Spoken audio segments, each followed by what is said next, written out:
नमस्कार शेतकरी मित्रांनो, कृषी कल्याण यूट्यूब चॅनलमध्ये सर्व शेतकरी बांधवांचं हार्दिक स्वागत आहे। तर शेतकरी मित्रांनो, खरंच पीएम किसान आणि नमो शेतकरीचे 2 हप्ते 26 जानेवारीला 2 हप्ते एकत्र शेतकरी बांधवांच्या खात्यामध्ये येणार का? कारण की प्रचंड अशा बातम्या व्हायरल होत आहेत की आता 26 जानेवारी रोजी पीएम किसानचा 19वा आणि नमो शेतकरीचा 6वा हे दोन्ही हप्ते 26 जानेवारीला शेतकऱ्यांच्या खात्यामध्ये येणार। तर शेतकरी मित्रांनो, खरंच या व्हिडिओच्या माध्यमातून या हप्त्याची तारीख जाहीर झालेली आहे का? याचबरोबर आपण जर पाहिलं तर 2 हप्ते कधी येणार, याचबरोबर याच्या संदर्भात संपूर्ण डिटेलमध्ये माहिती आणि अपडेट घेण्याचा प्रयत्न करणार आहोत। तर नमस्कार, मी ज्ञानेश्वर सवणकर स्वागत करतो कृषी कल्याण यूट्यूब चॅनलमध्ये। सर्व शेतकरी बांधवांना एक महत्त्वाची विनंती आहे, या साईडला दिसत असलेल्या काळ्या बटनावरती क्लिक करा, जेणेकरून तुम्ही आम्हाला सबस्क्राइब कराल। आणि तुम्ही जर आम्हाला सबस्क्राइब केलं तर शेती संबंधित असेच नवनवीन व्हिडिओ तुम्हाला आमचे सर्वप्रथम पाहायला भेटतील। तर शेतकरी मित्रांनो, चला तर व्हिडिओला सुरुवात करूया। तर शेतकरी मित्रांनो, नमो शेतकरी आणि पीएम किसानचे 2 हप्ते एकत्रित येणार आहेत हे मात्र कन्फर्म आहे, परंतु अद्यापर्यंत राज्य व केंद्र सरकारच्या माध्यमातून नमो शेतकरीची तारीख जाहीर झालेली नाही। परंतु जे काय सांगले जात आहे 26 जानेवारी रोजी नमो शेतकरीचा आणि पीएम किसानचा हप्ता येणार, याच्यामध्ये कुठलेही तथ्य नाही, कारण की राज्य व केंद्र सरकारच्या माध्यमातून नमो शेतकरीच्या आणि पीएम किसानच्या पुढील हप्त्याची तारीख जाहीर झालेली नाही।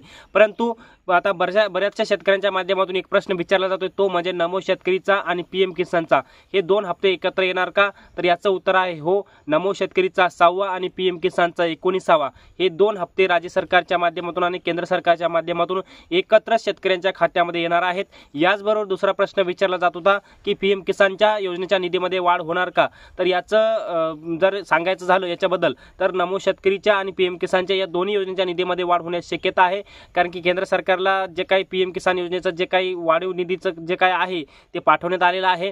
याचबरोबर नमो शेतकरी योजनेमध्ये सुद्धा पुढील अर्थसंकल्पीय अधिवेशनामध्ये या निधीमध्ये वाढ होण्याची शक्यता आहे, कारण की महायुती सरकारने शेतकऱ्यांना नमो शेतकरी योजनेच्या निधीमध्ये वाढ करणार असल्याची त्यांनी विधानसभेच्या निवडणुकीपूर्वी घोषणा केली होती। त्यामुळे ही नमो शेतकरी योजनेमध्ये 6,000 रुपयावरून 9,000 रुपये होऊ शकतात आणि पीएम किसानचे सुद्धा 6,000 रुपयावरून 9,000 रुपये होऊ शकतात। म्हणजे सध्याचा जे काही पुढील हप्ता आहे तो फक्त 2-2 हजाराचा येणार आहे, परंतु त्याच्या पुढचे हप्ते जर निधी वाढवला तर 3,000 रुपयाचा हप्ता राज्यातल्या पात्र लाभार्थ्यांच्या खात्यामध्ये येऊ शकतो। तर एकंदरीत मित्रांनो, आपण जर पाहिलं तर राज्य सरकारच्या माध्यमातून एकंदरीत नमो शेतकरीसाठी 90,50,000 शेतकरी पात्र केलेले आहेत।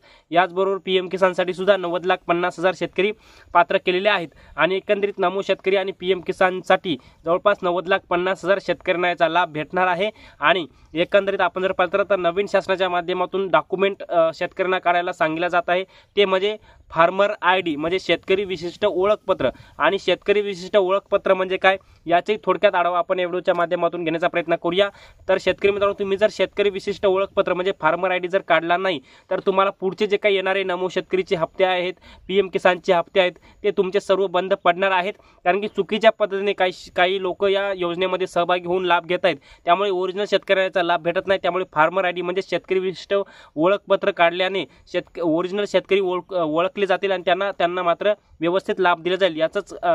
यासाठीच हे फार्मर आयडी शेतकऱ्यांना काढायला सांगण्यात आलेलं आहे। म्हणजे जसं की आपलं आधार कार्ड आहे तसंच शेतजमिनीत सुद्धा आधार कार्ड म्हणजे फार्मर आयडी अशा पद्धतीनं शेतकऱ्यांना काढायचं आहे। याची सीएससी केंद्राच्या माध्यमातून फार्मर आयडी शेतकऱ्यांच्या काढायला सुद्धा सुरुवात झालेली आहे, शासनाने सुरुवात केलेली आहे। याचबरोबर आपण जर पाहिलं तर जवळपास सगळ्यात महत्त्वाचं म्हणजे आधार लिंक।